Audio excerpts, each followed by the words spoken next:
He once wandered the streets, stomach empty, eyes hollow, ignored by the world. Years later, he stood in front of cameras, celebrated as a self-made millionaire. But behind the smile was a wound that never healed, the night his only son became the target of hatred he had fought his whole life to escape. This isn't just the story of success, it's the story of what success couldn't save. And once you hear it, you'll never see justice the same way again. It was a warm summer afternoon in the city, a kind of day that should have felt safe, ordinary. Elijah Harris had built a life most could only dream of.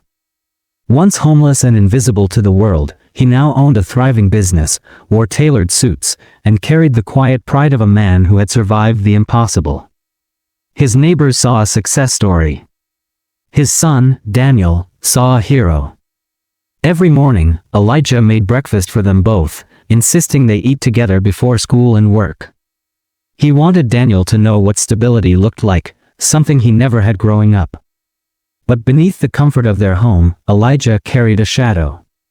He knew too well how quickly life could change for a black man in America. He'd tasted the cold sting of hunger, the humiliation of being treated as less, and the danger of being in the wrong place at the wrong time. That afternoon, as Daniel left to meet friends, Elijah thought nothing of it. Just another ordinary day. But somewhere, out there in the streets he once called home, someone was about to make sure it wasn't. Daniel had always been careful. Elijah taught him that, not in lectures, but in the way he moved through the world. Always be aware of your surroundings, he'd say. Not paranoid, just prepared.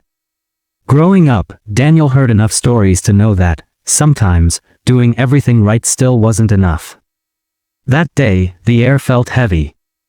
He was just walking to the basketball court, a short trip he'd taken dozens of times. Backpack slung over one shoulder, earbuds in, he scrolled through his phone without thinking much about the world around him. Across the street, a patrol car slowed. Then stopped.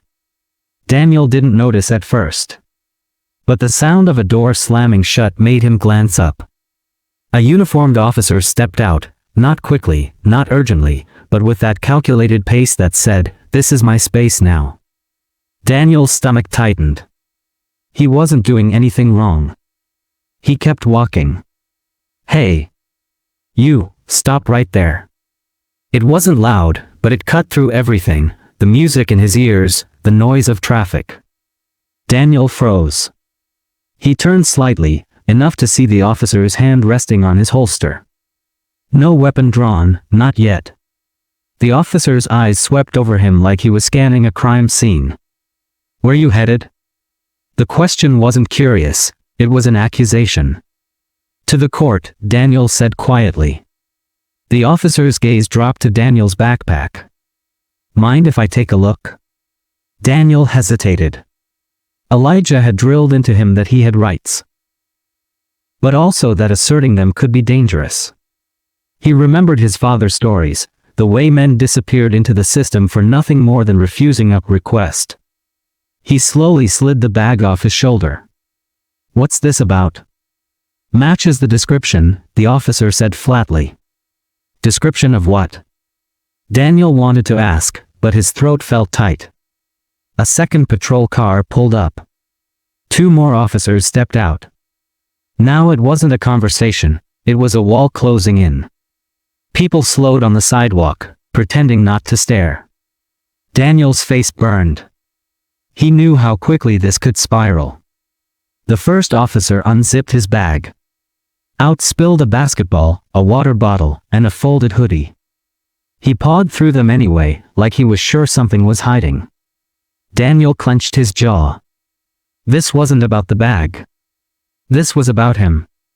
About the color of his skin. "All right," the officer said, shoving the bag back. "Get moving." Relief hit him like a wave, but it was thin, fragile. Because as Daniel turned to go, one of the other officers said, "Hold up. Let's run his name." Daniel's heart pounded. He hadn't done anything. He'd never even been in trouble. But he'd heard enough to know that once they had your name, they could find something. They asked for his ID. He handed it over with shaking hands. "Stay here," the officer said. It wasn't a request. Minutes crawled by. Daniel stood there in the middle of the sidewalk, under the weight of stares from strangers, some pitying, some curious, some already judging. He wanted to disappear. Finally, the officer returned. "You're free to go. No apology. No explanation. Just dismissal." Daniel forced himself to walk away at a steady pace, even though his legs wanted to run. Every step, he felt their eyes on his back. When he finally reached the court, his friends asked what took so long. He shrugged it off. But inside, something had shifted. Because the truth was, this wasn't the first time something like this had happened. And deep down, Daniel feared it wouldn't be the last. That night, Elijah noticed his son was quiet. Too quiet. Over dinner, he asked, "Everything all right?" "Yeah," Daniel said quickly. But his eyes told another story. Elijah recognized it, the look of someone who had just been reminded that no matter how far you climb, you're still not safe from the fall. He wanted to press, but he didn't.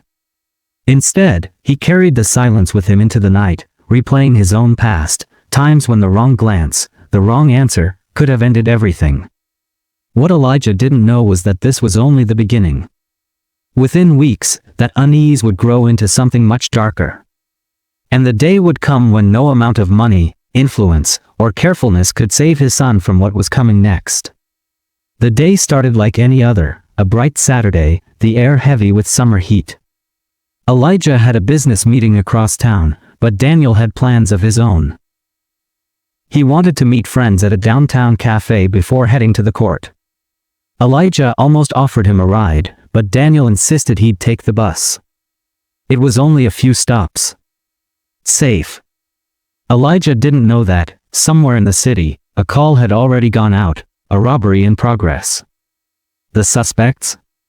2 black males, one in a gray hoodie, one in dark jeans. No names. No faces. Just enough to paint a target on anyone who happened to fit the image. Daniel stepped off the bus with his earbuds in, texting his friends that he was almost there. Across the street, a patrol car swerved into the curb so abruptly that a cyclist had to brake hard to avoid hitting it. 2 officers jumped out. "Hands where we can see them." Daniel froze mid-step. His phone slipped from his hand, clattering to the pavement. He raised his arms slowly, palms out. His voice trembled. I didn't do anything." "On your knees." The shout was sharp, commanding. Daniel dropped, his knees hitting the concrete hard enough to scrape skin.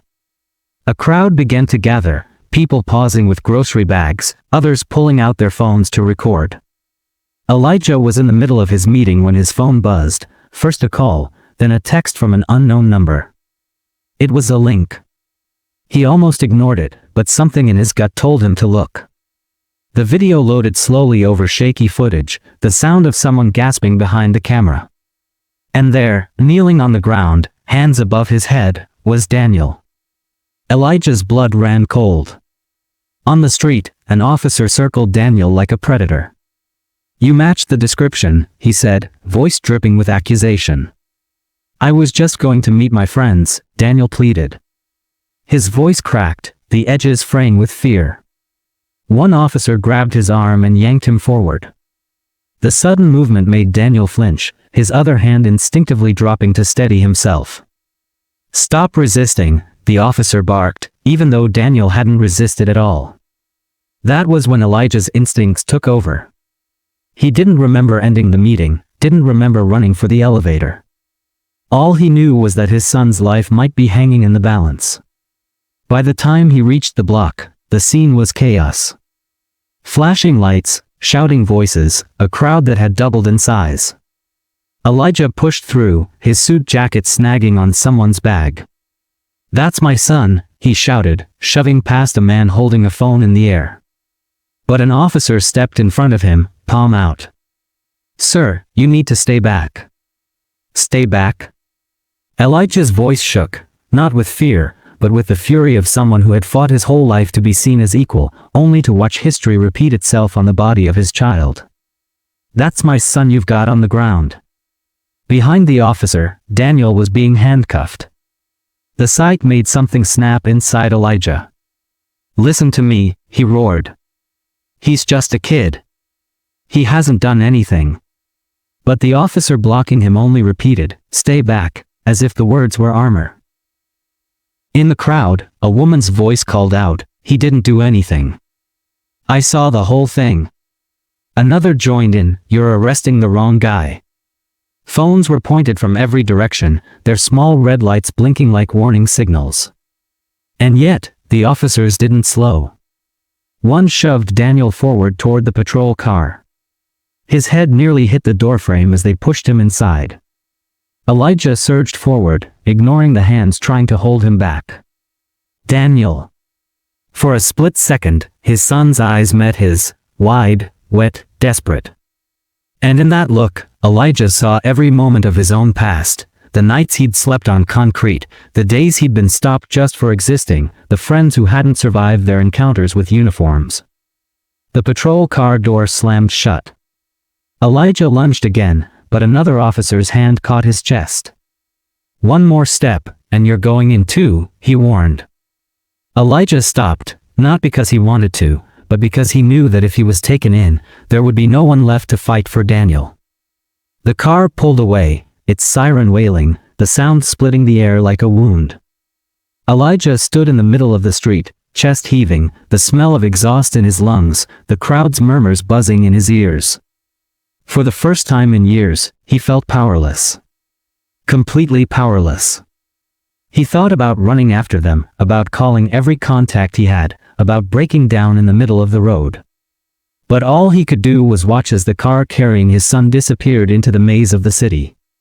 That was the moment Elijah knew, this wasn't just about getting Daniel home. This was about surviving a system designed to see them as guilty before proven innocent. And survival, he realized, wasn't guaranteed. Because Daniel's life was now in someone else's hands. And those hands had already decided what they thought of him. Hours passed before Elijah finally saw his son again. The waiting room was cold, the kind of cold that seeps into your bones, no matter how many times you pace the floor. Every minute felt like an hour, every muffled voice behind the counter like another wall between them. When Daniel walked out, his wrists still bore faint red marks from the cuffs. His shoulders were hunched, his eyes unfocused, like he was present, but not really there. Elijah wanted to pull him into an embrace, but Daniel stepped back slightly, as if the touch might shatter him. "They said I fit the description," he whispered.